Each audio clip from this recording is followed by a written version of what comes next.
Hello class twelfth. अब हमारा haloalkanes and haloarenes chapter चल रहा है, उसकी हम हेलो एरीन्स की केमिकल रिएक्शंस के बारे में यहाँ बात कर रहे थे।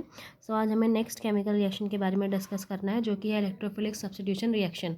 सो इलेक्ट्रोफिलिक सब्स्टिट्यूशन रिएक्शन को बताने से पहले कुछ मैं मीनिंग बताना चाहती हूँ इलेक्ट्रोफिलिक सब्स्टिट्यूशन की।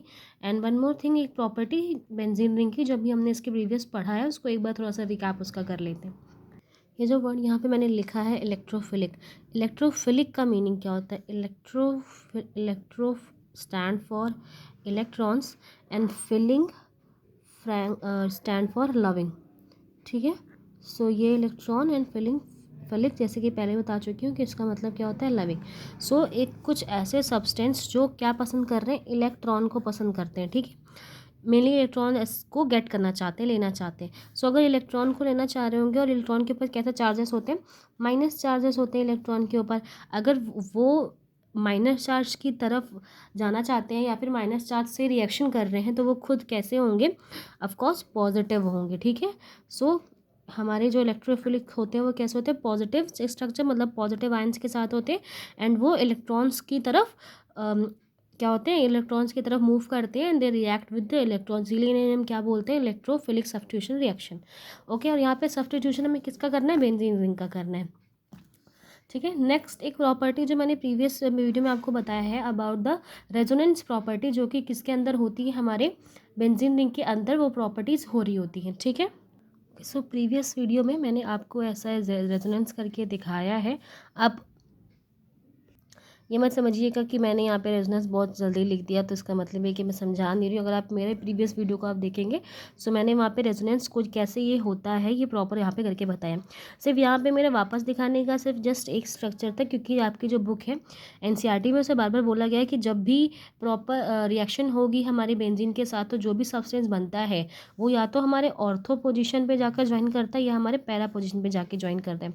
ठीक है, आपको पता होगा कि जो ऊपर की दो पोजिशन है इन्हें ऑर्थो, जो ये वाली जो नीचे पोजीशन होती है मेटा, और ये पोजीशन है उसे हम पैरा कहते हैं। ठीक है, so most of the substance जो कि रिएक्शन कर रहे हैं in the substitution electrophilic substitution reaction में, वो कहाँ पर ज्वाइन होते हैं? At the para position and ortho position. And reason क्या है? बिकॉज जैसे आप रेजोनेंस यहाँ पर देख रहे हैं बेटा, जो इलेक्ट्रॉन की डिफिशियंसी इलेक्ट्रॉन की डेंसिटी, एक मिनट, इलेक्ट्रॉन ज़्यादा कहाँ पर, मोस्ट ऑफ द टाइम वो कहाँ पर है? तो मोस्ट ऑफ द टाइम वो आपके ऑर्थो और पैरा पोजिशन के ऊपर ही होते हैं।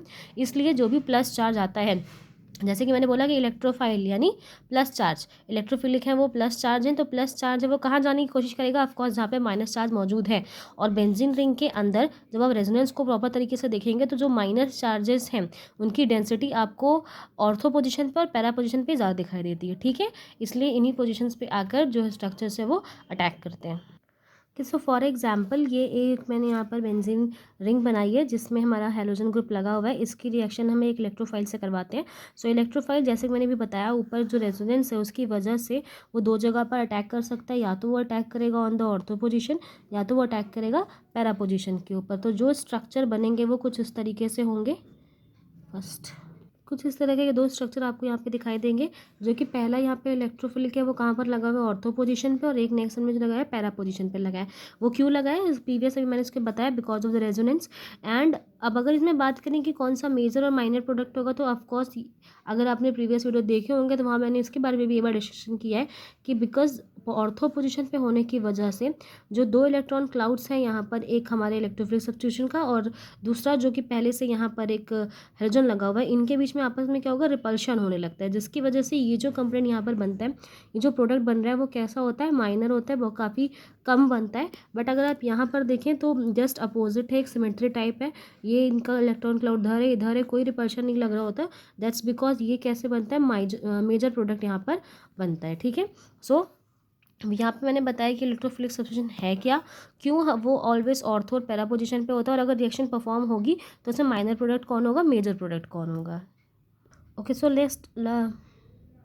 नेक्स्ट हम बात करते हैं हमारी फर्स्ट रिएक्शन की। जैसे कि आपको हमारे पता चल रहा है, जो हमारी फर्स्ट रिएक्शन है वो है हमारी हेलोजिनेशन रिएक्शन। हेलोजिनेशन मतलब हम उसमें जो हमारी बेंजीन रिंग है इसमें क्या ऐड कर रहे हैं, हम फिर से एक हेलोजन वहाँ पे लगाने की कोशिश कर रहे हैं। सो इसलिए इन्हें क्या बोलते हैं, हेलोजिनेशन रिएक्शंस कहा जाता है। जिसमें आपको ये दिखाई दे रहा है कि मैंने यहाँ पे क्लोरोबेंजीन बनाया, जिसकी रिएक्शन हमने क्या करवाई है, क्लोरीन से करवाई है। एंड किसके प्रेजेंस है, in the presence of FeCl3 या फिर AlCl3, दोनों की प्रेजेंस में ये रिएक्शन करवा सकते हैं। सो यहाँ पर जो FeCl3 लिखा हुआ है, AlCl3 लिखा हुआ है, इसका रोल क्या है। सो मैं अभी आपको यहाँ पे रोल दिखा रही हूँ इसका।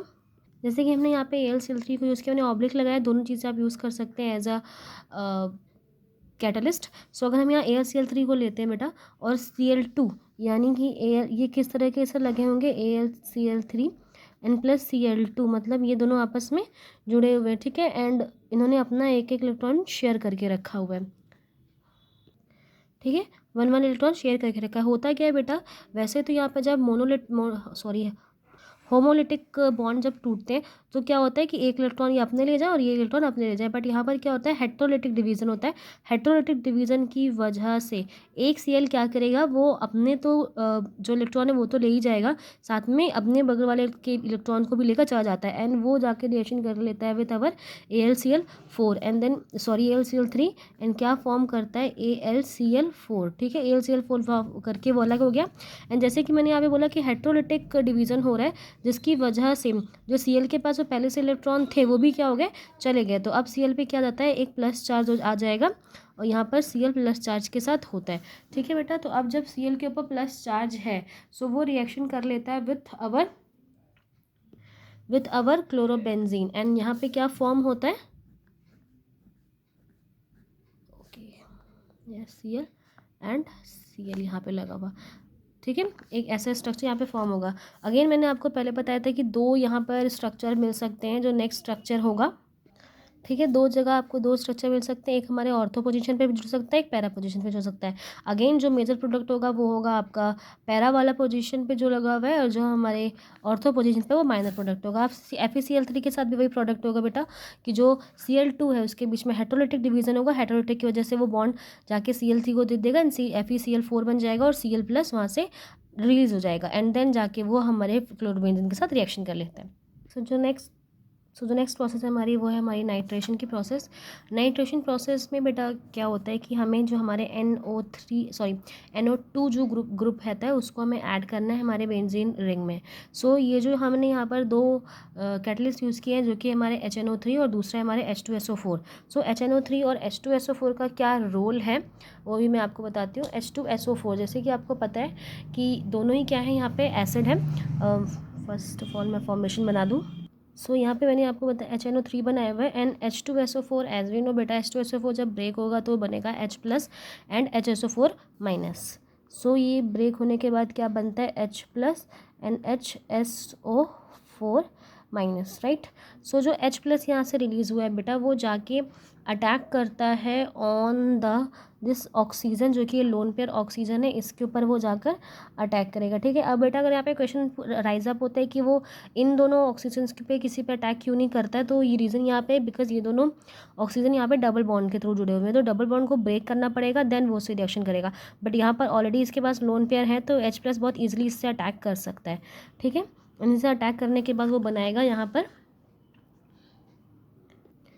ठीक है बेटा। तो कुछ ऐसा स्ट्रक्चर बनेगा बिकॉज जो हाइड्रोजन है वो यहाँ पर आकर अटैच हो गया है यहाँ पे, ठीक है। एंड अब जो ये प्लस चार्ज आया बेटा, इसको बैलेंस करने के लिए जो ऑक्सीजन है वो क्या करेगा, जो नाइट्रोजन के साथ उसने बॉन्डिंग की है वो उसको ब्रेक कर देगा, और अपने जो इलेक्ट्रॉन उसने दिए थे, लोन पेयर दिए थे, उनको वो वापस ले लेगा। अगर वो वापस ले लेगा, सो हमारे जो NO2 है इसके ऊपर अब एक पॉजिटिव चार्ज आ जाएगा। एंड इस पॉजिटिव चार्ज, ये पॉजिटिव चार्ज क्यों आया बेटा, बिकॉज जो शेयरिंग उसने की थी ऑक्सीजन के साथ, वो अपने दोनों इलेक्ट्रॉन लेकर वहाँ से मूव कर जाता है, और यहाँ पर एक इलेक्ट्रोफाइल बन जाएगा। और ये जो इलेक्ट्रोफाइल बना, ऑफकोर्स इसके ऊपर प्लस चार्ज है, एंड ये जाकर रिएक्शन कर लेगा विथ अवर बेंजीन रिंग, ठीक है। एंड अगर आप ये चीज़ देख रहे हैं कि जब ये नाइट्रोजन के साथ अपना बॉन्ड तोड़ लेता है, तो यहाँ पर हमें क्या मिलेगा, यहाँ पर हमें H2O बनता हुआ मिलेगा, फॉर्म होगा, ठीक है। तो एक H2O मॉलिक्यूल बनेगा, एंड इलेक्ट्रोफाइल इस जनरेशन रिएक्शन के बाद यहाँ से निकलेगा, एंड देन अगेन ये इलेक्ट्रोफाइल जाकर रिएक्शन करेगा बेंजीन से, एंड अगेन वही दो मोस्ट सूटेबल स्ट्रक्चर बनेंगे पैरा एंड ऑर्थो पोजीशन पर। सी यू कैन सी है 2 पोजीशन बनी, यहाँ पे ऑर्थो पोजीशन पे NO2 लगा हुआ है, यहाँ पे पैरा पोजीशन पे। अगर हम यहाँ बात करें कि कौन ज़्यादा बनेगा तो ऑफकोर्स मेजर प्रोडक्ट हमारा पैरा पोजीशन वाला होगा और ये हमारा माइनर प्रोडक्ट होगा। तो इस पूरे वीडियो में मैंने 2 रिएक्शंस को डिस्कस किया। नेक्स्ट वीडियो में हम इसके नेक्स्ट रिएक्शंस को डिस्कस करेंगे।